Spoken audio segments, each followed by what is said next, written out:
All right, here we go, team. Clear back, please. Thank you, everyone. My line's clear, thank you.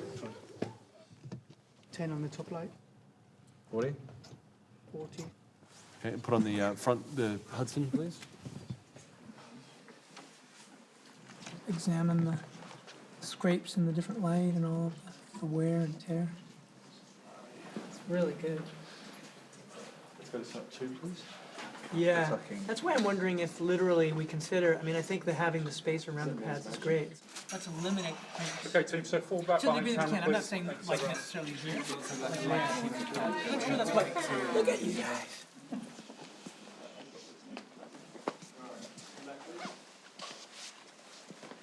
We're really doing this. Thank you. ridiculous. Let's roll camera, please. Oh my God, that is cool. Keep going forward.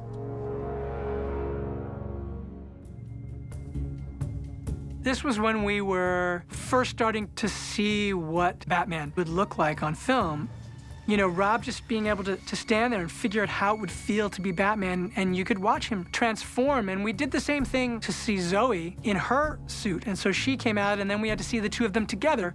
It was like this kind of like in-between worlds. Like we were almost there, but not quite. But it's cool because you kind of get a taste of what it will really be like on set. For the first time, you were really seeing what this version of these characters would look like, and you were seeing it being born right there in front of you. I find that really fun to try and find just a new way of doing something when, you know, a lot of your heroes have played it before. Yeah, and then the terror kicks in, the beginning of the terror. Rolling video. Here we go. Rehearsal at 6-0. I think that the Batman, it's one of those rare places where culture, popular culture, and art meets at its fullest. And it's almost like the more people reinterpret it, the space to reinvent it gets smaller, but I think it actually just gets more specific. The first conversation I had with Matt about it, I just knew there was something radically different from anything we'd seen in Batman movies before.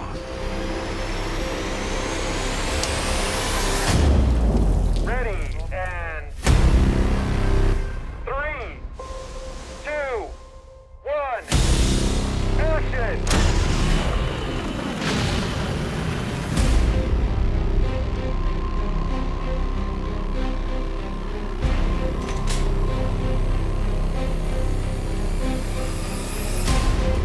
From the beginning, I didn't want to do an origin tale. I didn't feel that I had some new way of doing that story. I wanted to do an imperfect Batman, really rock him to his core.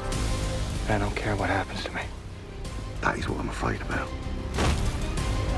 To not be in total control, who was being challenged by these crimes and who didn't know how to do all of these things yet. So you were seeing a Batman who was still becoming. Renewal is about growth now.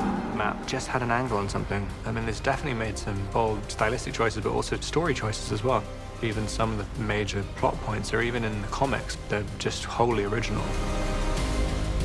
Nolan did an incredible job with Batman. Zack Snyder did an incredible job. Schumacher, Burton. When you take this on, it's significant. You're terrified, and then you get over your terror and your fear, and you go, what are we trying to do? You better swing for the fences.